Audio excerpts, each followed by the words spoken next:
Hello, I hope you are good wherever you are. Welcome back to our lesson for today, and our topic is going to be auxiliary verbs. Yes, today we'll be dealing with auxiliary verbs, the verbs that we use in our daily life.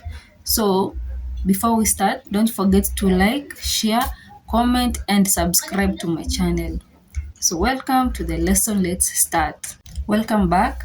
Now on to our first question. What is an auxiliary verb, or what comes to your mind when you hear the word auxiliary verb? So we are going to define auxiliary verbs, give examples, their functions, and the types of auxiliary verbs that we have. So number one, we start with the definition of auxiliary verbs, or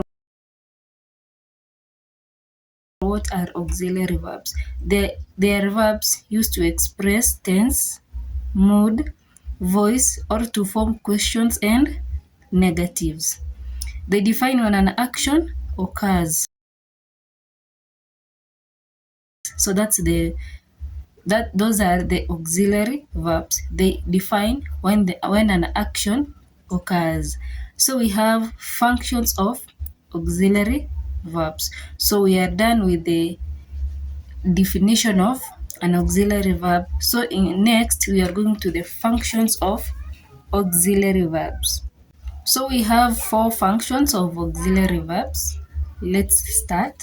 So number one, we have verb tenses. Verb tenses, I'm going to explain. They are used to form continuous, perfect, and future tenses. They are used to form continuous tenses, perfect tense, and future tenses. An example, so we're going to start with the present continuous tense. An example, she is studying. She is studying. That is in the present continuous tense. Number two example, in the past perfect, they had left. They had left. That is in the past perfect tense. And then lastly, an example, future tense, we can say, we will win.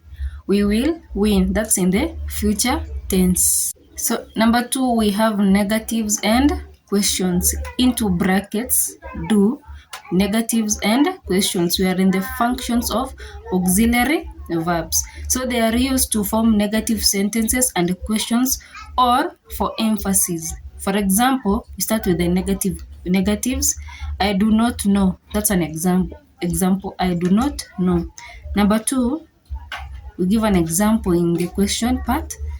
Do you agree? Do you agree? And then lastly, for emphasis, an example is I did lock the door. I did lock the door. So thirdly, we have passive voice into brackets B. Passive voice into brackets B. It's used to change the focus of a sentence. Passive voice, that's the third function of auxiliary verbs. So it's used to change the focus of a sentence. An example, the work was completed. And lastly, we have modals into brackets can, may, and should. Modals. The fourth function of auxiliary verbs. The last one is modals. They express necessity, possibility, ability, or permission. An example in the modals, you should call him. That's an example in the modal part. That's the final part of the final function of auxiliary verbs. Now on to our next subtopic, we have characteristics of auxiliary verbs. They have their own characteristics that distinguish them from other verbs. So number one, we have pairing. Pairing, they are placed before the main verb. That's the number one characteristics of auxiliary verbs. Number two, we have function. They provide grammatical function rather than lexical meaning. They provide grammatical function rather than lexical meaning. Thirdly, we have repetition avoidance. Repetition avoidance. They are used to avoid repeating a verb phrase. For example, she doesn't like sushi, but I do. That's an example on the repetition avoidance, one of the characteristics of auxiliary verbs. Now to our next, we have primary auxiliary verbs.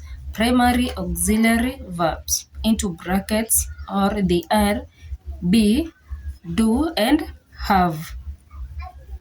So they can act as main verbs in a sentence, and they change form based on the subject and the tense. Those are primary auxiliary verbs. And examples are be, do, and have. We have modal auxiliary verbs. Modal auxiliary verbs. They change the grammatical mood of a sentence. Modal auxiliary verbs, they change the grammatical mood of a sentence. They do not change the form.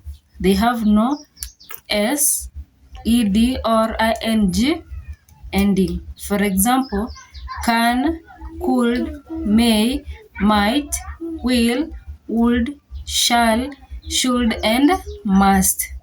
So we have functions of modal auxiliary verbs. Number one, they show possibility. They show possibility. For example, it might rain. That's a possibility. Number two, they show ability.